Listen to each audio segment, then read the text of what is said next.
నమస్తే, welcome to 95 news. నా పేరు రాజగోపాల్. ముందుగా బులెటిన్ లో హెడ్లైన్స్.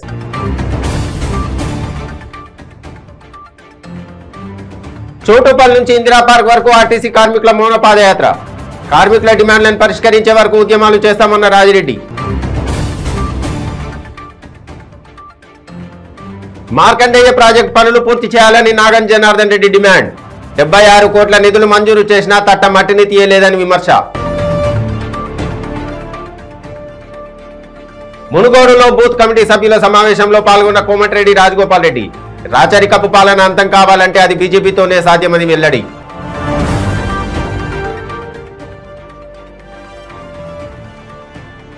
విశాఖ నగరంలో ఉత్తరాంధ్ర చర్చా వేదిక. వెనుకబాటుతనానికి కారణం పాలకుల నిర్లక్ష్యమేనన్న నాయకులు. డీటెయిల్స్ లోకి వెళ్తే, ఆర్టీసీ కార్మికులు ఉద్యోగులు న్యాయమైన డిమాండ్లను ప్రభుత్వం పరిష్కరించే వరకు ఉద్యమాలను కొనసాగిస్తామని ఏఐటీయూసీ రాష్ట్ర అధ్యక్షుడు ఎండి యూసుఫ్ అన్నారు. మునుగోడు నియోజకవర్గ ఆర్టీసీ ఉద్యోగుల సమాఖ్య చైర్మన్ కె రాజిరెడ్డి ఆధ్వర్యంలో యాదాద్రి భువనగిరి జిల్లా చోటుపల్లి నుంచి హైదరాబాద్లోని ఇందిరా పార్క్ వరకు చేపట్టిన మౌన పాదయాత్రను యూసుఫ్ ప్రారంభించారు. ఈ సందర్భంగా ఆయన మాట్లాడుతూ, మునుగోడు ఉప ఎన్నిక సందర్భంగా రాష్ట్ర ప్రభుత్వం ఇచ్చిన హామీలను అమలు చేయడంలో తాత్సారం చేస్తోందని, ఎన్నో ఆశలు పెట్టుకున్న ఆర్టీసీ ఉద్యోగులు కార్మికులను తీవ్ర మానసిక క్షోభకు గురి చేస్తుందన్నారు. సమాఖ్య చైర్మన్ రాజిరెడ్డి మాట్లాడుతూ, సిసిఎస్కు ఇవ్వాల్సిన డబ్బులతో పాటు 2013 వేతన సవరణ బాండు లెక్కలను చెల్లించాలన్నారు. కార్యక్రమంలో సమాఖ్య ప్రతినిధులు కత్తుల యాదయ్య, సుర్కంటి మోహన్ రెడ్డి, మోసిన్, దశరథ్, కండక్టర్ రమాదేవి తదితరులు పాల్గొన్నారు.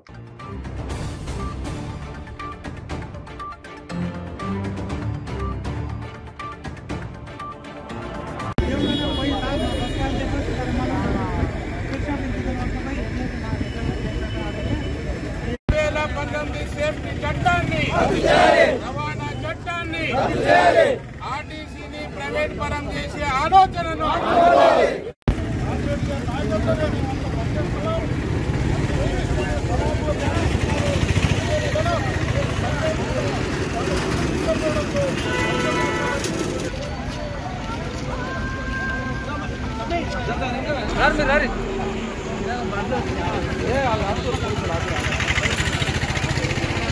చరిత్రాత్మకమైన సమ్మె చేసిన తర్వాత ఆర్టీసీ కార్మికులను ఈ రాష్ట్ర ప్రభుత్వం వేధింపులకు కక్ష సాధింపులకు గురి చేస్తూ విపరీతమైన పనిభారాలు మోపుతూ ఆర్టీసీలో భారత రాజ్యాంగం కల్పించిన ట్రేడ్ యూనియన్ హక్కును కలరాస్తూ వెల్ఫేర్ కమిటీలతో రాజ్యాన్ని వెళ్తుంది. గత 3 సంవత్సరాలకెళ్ళి వివిధ యూనియన్లుగా జేఏసీగా ఎన్ని ఉద్యమాలు చేసినా ప్రభుత్వం స్పందించినందుకు మునుగోడు ఎలక్షన్ సందర్భంగా ఉప ఎన్నికల సందర్భంగా ఈ నియోజకవర్గంలో ఆర్టీసీ కార్మికులు అధిక సంఖ్యలో ఉన్నారు. అందులో లెఫ్ట్ ఓరియంటెడ్ కార్మికులు ఉన్నారు. కాబట్టి మా సమస్య పరిష్కరిస్తే ఆలోచిస్తామని చెప్పడం వల్ల ప్రభుత్వం దిగొచ్చి ఇక 7-8 వేల మంది ఓట్లు ఉన్నారని చెప్పి వాళ్ళకు అవగాహనకు వచ్చి కొన్ని సమస్యలు పరిష్కరించారు. ప్రగతి భవన్ చర్చలకు పిలిచి కొన్ని అమలు చేశారు, సర్కులర్స్ ఇచ్చారు.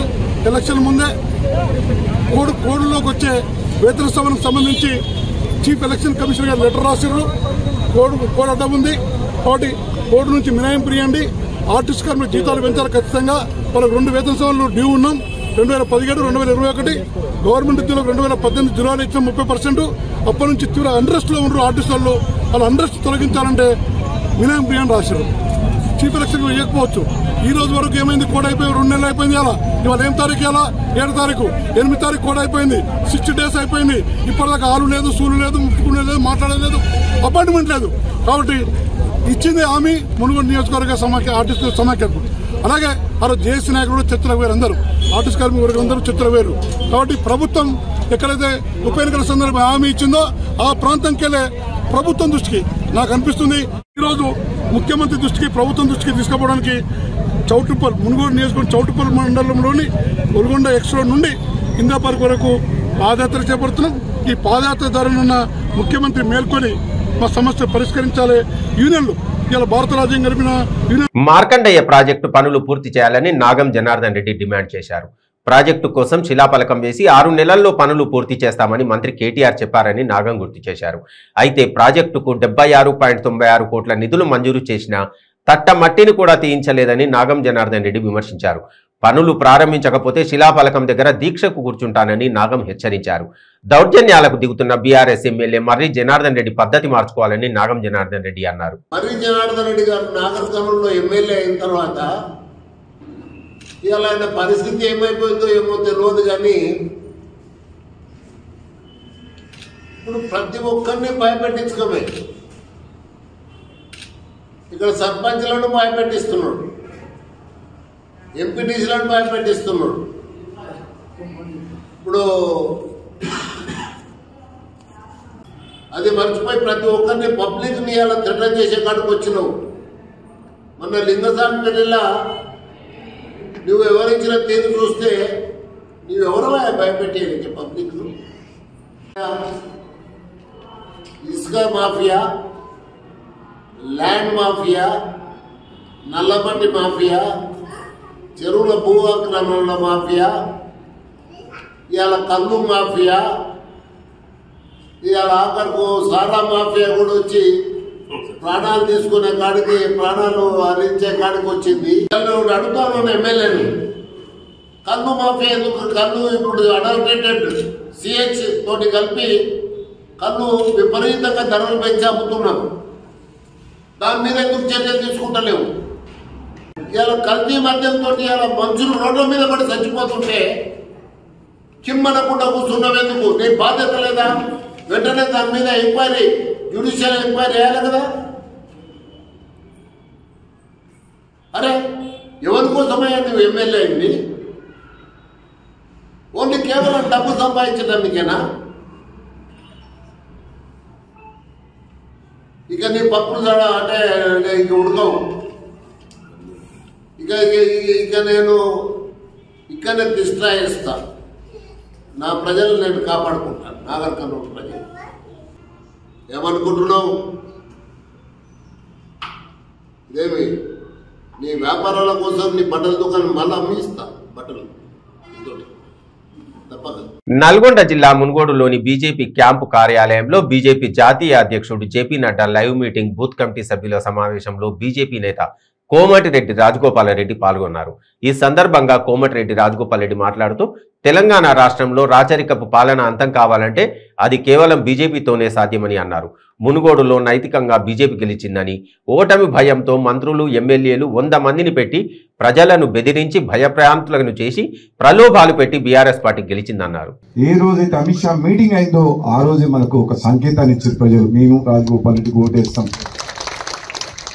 ఈ తెలంగాణ రాష్ట్రంలో ఈ కుటుంబ పాలనకు వ్యతిరేకంగా ఈ రాచరిక పాలన పోవాలి, ఈ కుటుంబ దోపిడీ ఆగాలంటే, ఈ రాష్ట్రంలో ప్రజాస్వామ్యం ప్రభుత్వం రావాలంటే అది కేవలం భారతీయ జనతా పార్టీనే ఈ టీఆర్ఎస్ పార్టీకి ప్రత్యామ్నాయం అని చెప్పి మునుగోడు ప్రజలు, తెలంగాణ ప్రజలు నమ్మిండ్రు.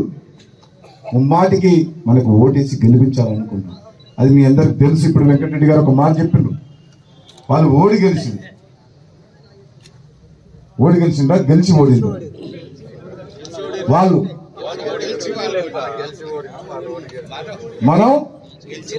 మనం గెలిచి ఓడినాం, వాళ్ళు ఓడి గెలిచింది. అంతేనా?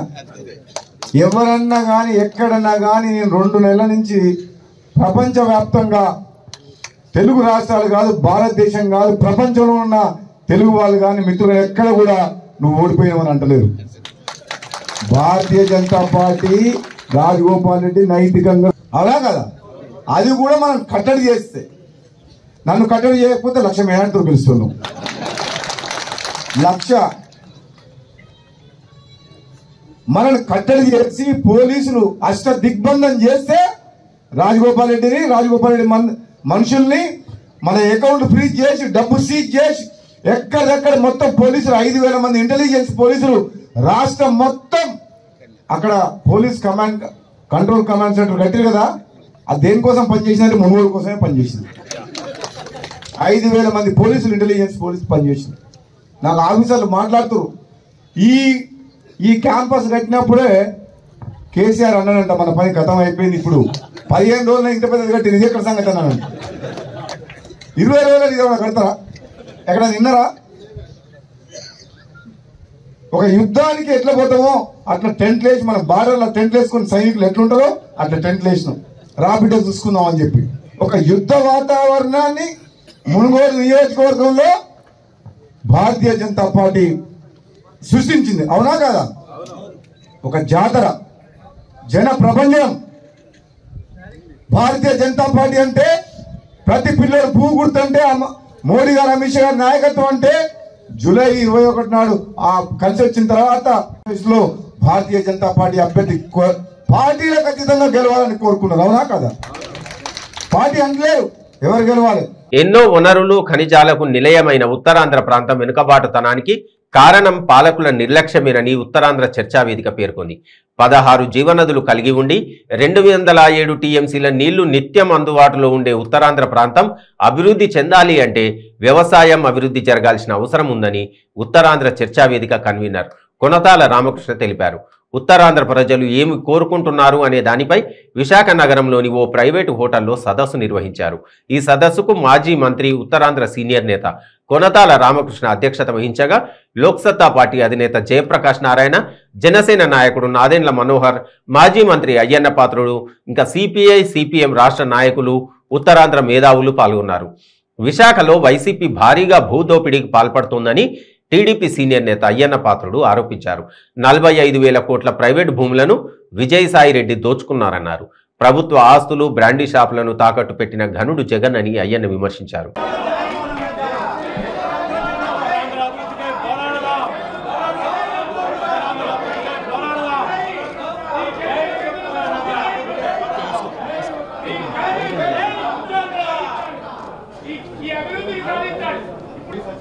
నాయకత్వంలో ఒకటి ఏర్పడ్డది. సౌత్ సెంట్రల్ రైల్వే జోన్ ఏర్పాటు చేయడానికి సౌత్ కోస్టల్ రైల్వే ఏర్పాటు చేయడానికి చాలా కాలం ముందే అన్ని పార్టీలు కలిపి సత్యానంద గారు కన్వీనర్గా పెట్టుకున్న కార్యక్రమం. అప్పుడు శాసనసభాపతిగా ఇప్పుడు మన దగ్గర ఉన్నటువంటి గౌరవనీయులు సోదరులు నాదెండ్ల మనోహర్ గారు 159 మంది శాసనసభ్యుల్ని అరకు తీసుకుని వెళ్ళి ఆ గిరిజన ప్రాంత అభివృద్ధికి కావాల్సినటువంటి ఏ కార్యక్రమాలు చేయాలి, వాళ్ళ జీవన ప్రమాణాలు ఏ రకంగా పెరగాలి, వాళ్ళ వైద్య సదుపాయాలు ఎట్లా పెంచాలి, వాళ్ళ విద్యా సదుపాయాలు ఎట్లా పెంచాలి, వాళ్ళకి రోడ్డు సదుపాయాలు కానీ త్రాగునీటి సదుపాయాలు కానీ సమస్తం కూలంకషంగా మీకు 2012లో అరకు డిక్లరేషన్ అనేటువంటి ఒక డిక్లరేషన్ రూపొందించబడ్డది మన గిరిజన సోదరుల గురించి. ఆ డిక్లరేషన్ తూచా తప్పకుండా అమలు పడాల్సినటువంటి అవసరం ఎంతైనా ఉందనేసి కోరుతా ఉన్నాం. ఈ ప్రభుత్వాన్ని కోరుతా ఉన్నాం, ఇప్పుడు వేదిక మీద ఉన్నటువంటి పెద్దలకు కూడా కోరుతా ఉన్నాం. అటువంటి కార్యక్రమం చేసినప్పుడు అటువంటి గిరిజనులకి గిట్టుబాటు ధర కాఫీ పండిస్తారు కానీ అది ప్రైవేట్ పరం అయిపోతుంది. అక్కడ సుగంధ ద్రవ్యాలు కానీ హెర్బల్స్ కానీ ఇవన్నీ కూడా మనకి ఎంతో విలువ కట్టలేనటువంటి ఆస్తి. మనకి ఉద్యోగాల కోసం వలసలను అనుకునేవాళ్ళు సార్. ఈ రోజున ఉద్యోగాలు కాదు, మేము వలసలకు వెళ్ళేది చదువు కోసం, చివరికి కోచింగ్ సెంటర్ల కోసం కూడా మేము వలసలకు వెళ్ళాల్సి వస్తుంది ఇతర రాష్ట్రాలకు. అంటే ప్రభుత్వం నుంచి గతంలో అనేక సందర్భాల్లో చాలామంది పెద్దలు ఆ ప్రాంతానికి అంకిత భావంతో పనిచేసిన వ్యక్తులు ఉన్నారు. స్వాతంత్ర సమృద్ధులుగా వారి కుటుంబ ఆస్తులు కూడా మన దేశానికి అంకితం చేసిన వ్యక్తులు ఉన్నారు.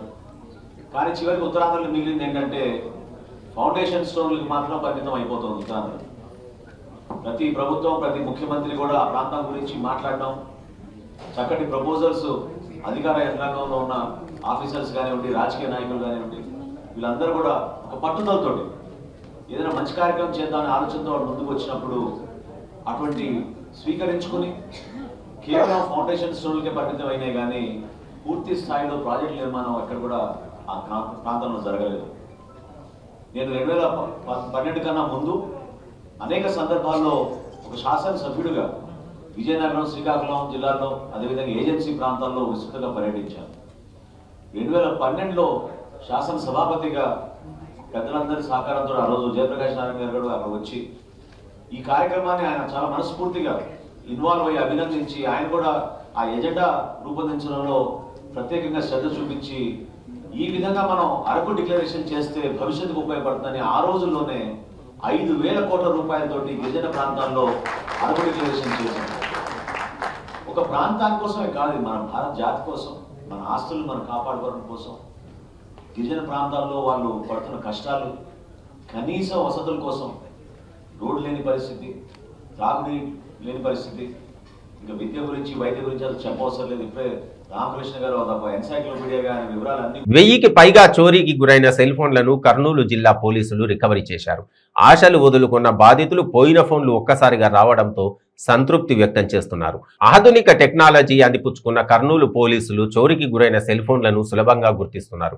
అంతే సులభంగా రికవరీ కూడా చేస్తున్నారు. ఇదివరకటిలాగా బాధితులు పోలీస్ స్టేషన్కు వచ్చి ఫిర్యాదు చేయాల్సిన అవసరం లేదన్నారు. కర్నూలు జిల్లా పోలీస్ వెబ్సైట్లు వివరాలు అప్లోడ్ చేస్తే 2 నెలల్లోగా ఫోన్ రికవరీ అవుతుంది. ఇలా రికవరీ అయిన 1.5 కోటి విలువైన 1000కి పైగా సెల్ ఫోన్లను బాధితులకు కర్నూలు ఎస్పీ సిద్ధార్థ కౌశల్ అందజేశారు.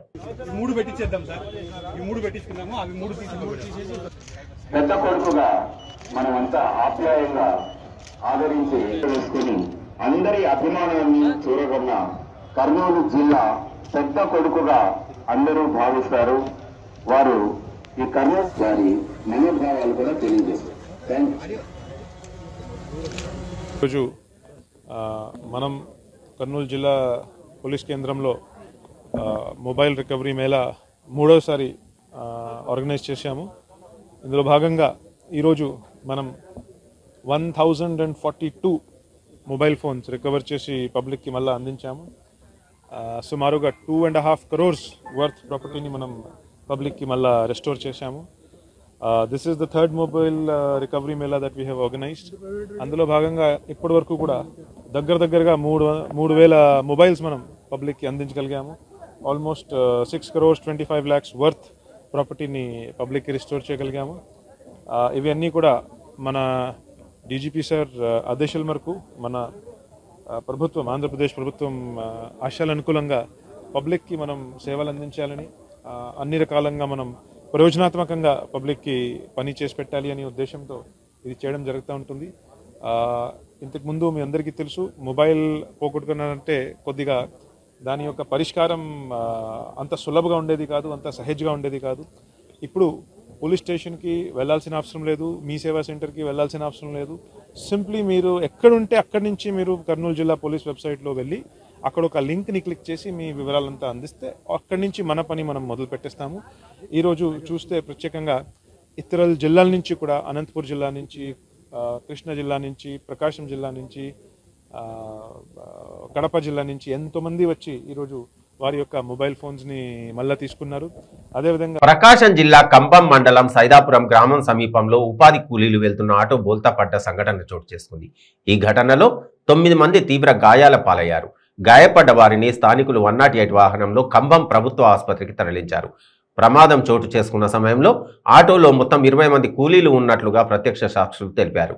ఘటనా స్థలానికి చేరుకున్న పోలీసులు ప్రమాదంపై దర్యాప్తు చేస్తున్నారు.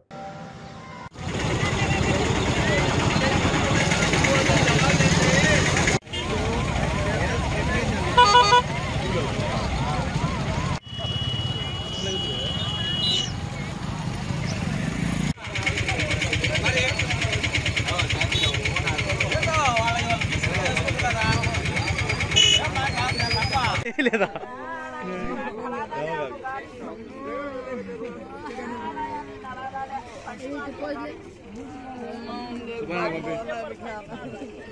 మంచిది కదా, మేము చెవులో నుంచి వస్తాం.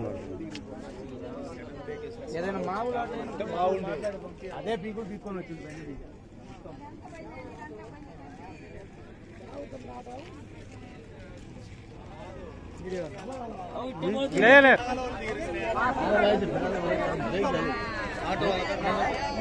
చాలా మంది ఉన్నారు.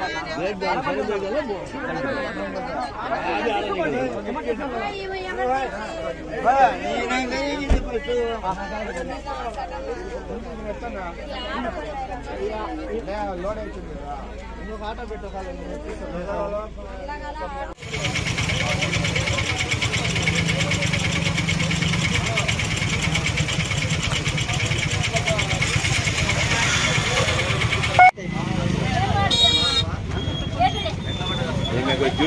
తిరుమల శ్రీవారిని హాస్యనటుడు బ్రహ్మానందం దర్శించుకున్నారు.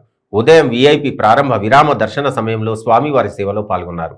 తిరుమల తిరుపతి దేవస్థానం ఆలయ అధికారులు ఆయనకు స్వాగతం పలికి దర్శన ఏర్పాట్లు చేశారు. అనంతరం రంగనాయకుల మండపంలో వేద పండితులు వేదాశీర్వచనం చేసి స్వామివారి తీర్థ ప్రసాదాలను అందజేశారు.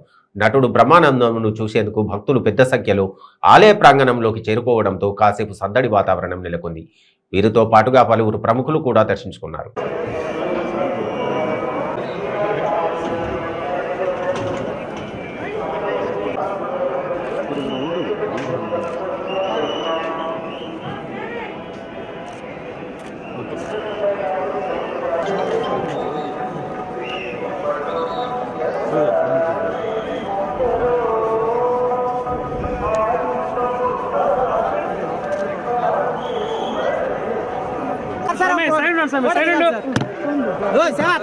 సార్ ఫోటో దిగాలి సార్. స్వామి సైడ్ మీరు పక్కా జరగండి.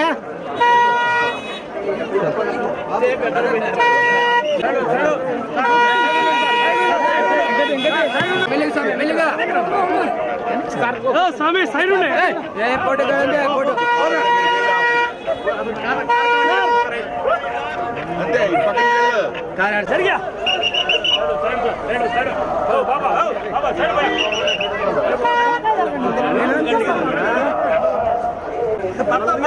జాగ్రత్త.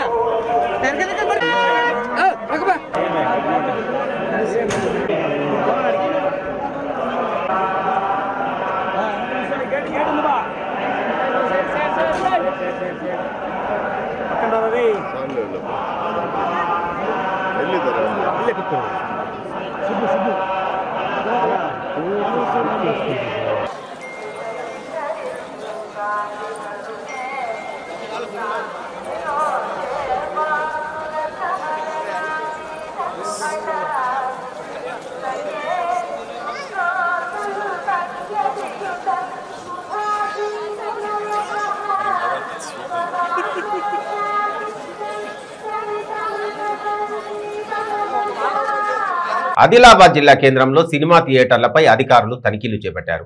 పారిశుద్ధ్య లోపమున్న నటరాజ్ డీలక్స్ థియేటర్ను మున్సిపల్ అధికారులు సీజ్ చేశారు. కొంతకాలంగా శానిటేషన్ నిర్వహణ లోపం ఉందని అధికారులు హెచ్చరించారు. అయినా మార్పు లేకపోవడంతో ట్రైనింగ్ కలెక్టర్ మున్సిపల్ కమిషనర్ ఆదేశాలతో సిబ్బంది సీజ్ చేశారు. దీంతో సినిమా ప్రదర్శన నిలిచిపోయింది. మరో సినిమా థియేటర్ను తనిఖీ చేసినట్టు కూడా మున్సిపల్ అధికారులు తెలిపారు.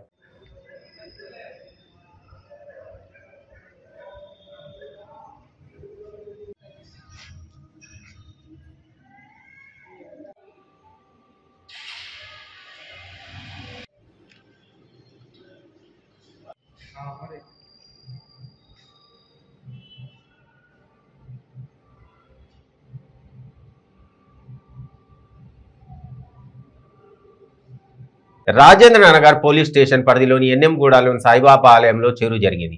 అర్ధరాత్రి ఆలయంలోకి చొరబడిన దొంగలు విగ్రహాన్ని ఎత్తుకెళ్లారు.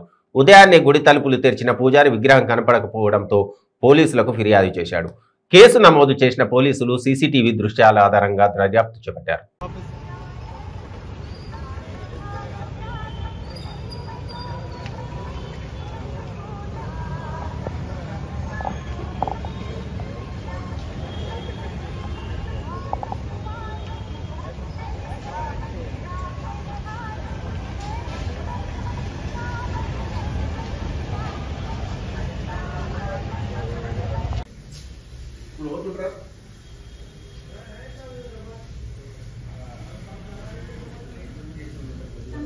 ఏమన్నా రావడం చూసుకుంటాడు అల్ల ఏం లేవు పైసలు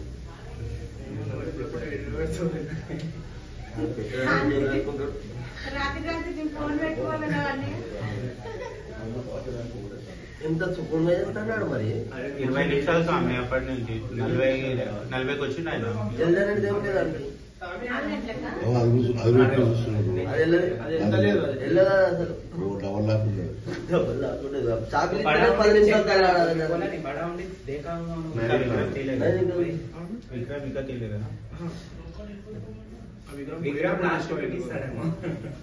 నోట్లో తీసినట్లున్నాడు మొత్తం తీసుకెళ్ళండి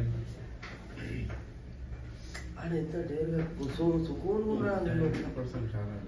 జల్దీ జల్దీ పోతలేడు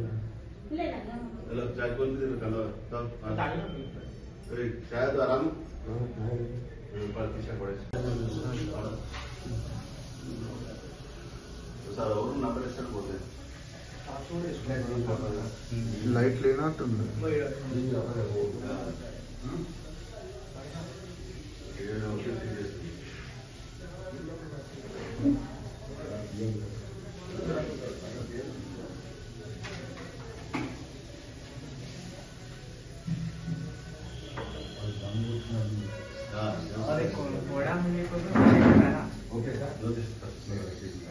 బులెటిన్లో ముగించే ముందు హెడ్లైన్స్ మరొకసారి.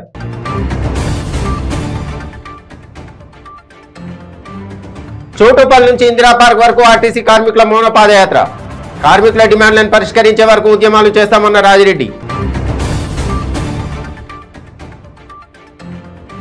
మార్కండేయ ప్రాజెక్టు పనులు పూర్తి చేయాలని నాగన్ జనార్దన్ రెడ్డి డిమాండ్.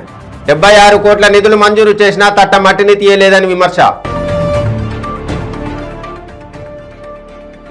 మునుగోడులో బూత్ కమిటీ సభ్యుల సమావేశంలో పాల్గొన్న కోమటిరెడ్డి రాజగోపాల్ రెడ్డి. రాచరికపు పాలన అంతం కావాలంటే అది బీజేపీతోనే సాధ్యమని వెల్లడి.